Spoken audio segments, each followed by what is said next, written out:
Karibu tena mwanafamilia wa MCD Sports Zone na mwanamichezo mwenzangu na mwanafamilia ambaye anafuatilia matukio mbalimbali kwenye channel yako pendwa ya MCD Sports Zone. Nikukumbushe, kama ni mara yako ya kwanza kuitembea channel hii, usisahau kusubscribe, kulike, kushare na kucomment ili wa kwanza kuzipata taarifa zetu za kimichezo na burudani na siasa na matukio mbalimbali kwa urahisi zaidi. Jemedari Said ametoa ujumbe mzito na tathmini yake baada ya mchezo wa Simba dhidi ya Gaborone United kumalizika, mchezo ambao Simba Sports ametoka sare ya 1-1 uwanja wa Benjamin Mkapa. Ameandika kwamba hizi timu zina watu na hiki ndicho kinaleta wadhamini, wafadhili, wafanyabiashara wanawafuata watu hawa ambao ni watiifu kwa timu yao.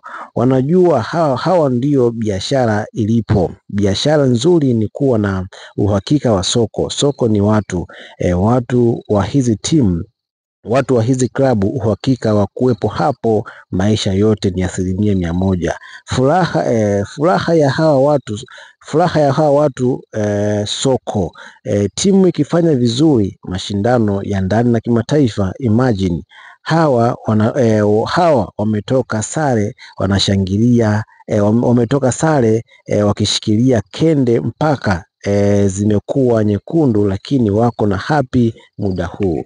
Anazungumzia furaha ya mashabiki wa klabu ya Simba ambao baada ya kuvuka hapo wanashangilia kweli kweli, kiasi ambacho kinamshangaza. Licha ya kutoa sare, lakini wana furaha ya ajabu kweli kweli. Kwa hiyo haya ni maoni ya Jemedari Said baada ya mchezo wa Simba dhidi ya Gaborone United, mchezo ambao Simba Sports ametoa sare lakini amefanikiwa kuvuka hatua inayofuata. Endelea kufuatia channel yako pendwa ya MCD Sports Zone, endelea kupata update mbalimbali za michezo, burudani na siasa. Usisahau kusubscribe, kulike, kushare na kucomment.